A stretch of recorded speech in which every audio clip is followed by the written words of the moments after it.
নমস্কার বন্ধুরা, আপনারা সবাই দেখছেন সরকারি সংবাদ ইউটিউব চ্যানেল।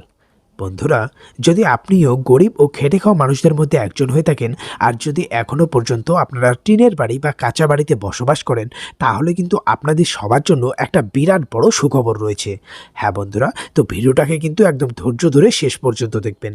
তার কারণ বন্ধুরা, এবার কিন্তু গরিব ও খেটে খাওয়া মানুষদের ব্যাংকের অ্যাকাউন্টে ঘর বানানোর জন্য 1,49,000 টাকা পাঠানো হচ্ছে রাজ্য সরকারের তরফ থেকে।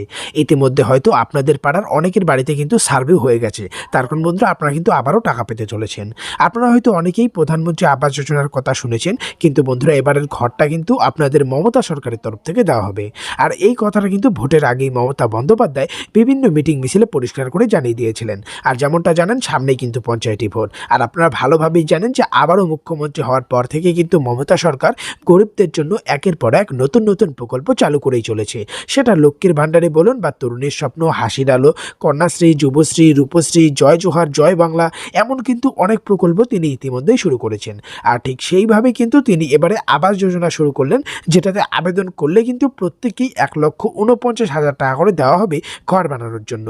তো বন্ধুরা দেখুন, এই বিষয়ে এখানে হেডলাইনে বড় বড় করে বলা হয়েছে যে সারা রাজ্য জুড়ে চালু হলো আবাস প্লাস যোজনা। আবেদন করলেই ঘর বানানোর জন্য 1,49,000 টাকা পাবেন।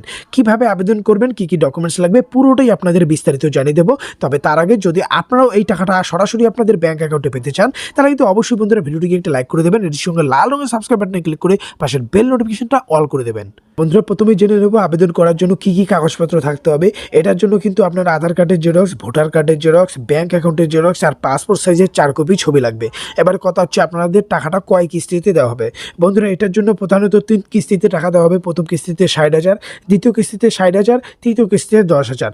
মোট আপনাদের টাকা হয়ে গেল। কিন্তু বন্ধুরা এরই সাথে যদি আপনার নতুন জব কার্ড থাকে, তাহলে কিন্তু আপনারা অতিরিক্ত আরও 19,000 টাকা পেয়ে যাবেন। তো মোটামুটি কিন্তু আপনারা 1,49,000 টাকা আপনারা পেয়ে যাবেন। এবারে কথা হচ্ছে কিভাবে আবেদন করবেন। বন্ধুরা এটার আবেদনপত্র মানে অনলাইনের পদ্ধতি বর্তমানে বন্ধ রয়েছে, এখন অফলাইনে আবেদন করতে পারবেন। ইতিমধ্যে কিন্তু পঞ্চায়েত আধিকারিকরা আপনাদের বাড়িকে অনেকেরই সার্ভে করেছে, তো সবার আগে কিন্তু তারা এই টাকাটা পেতে চলেছে। আর এরই সাথে তারপরে কিন্তু আপনারাও এই টাকাটা পেয়ে যাবেন।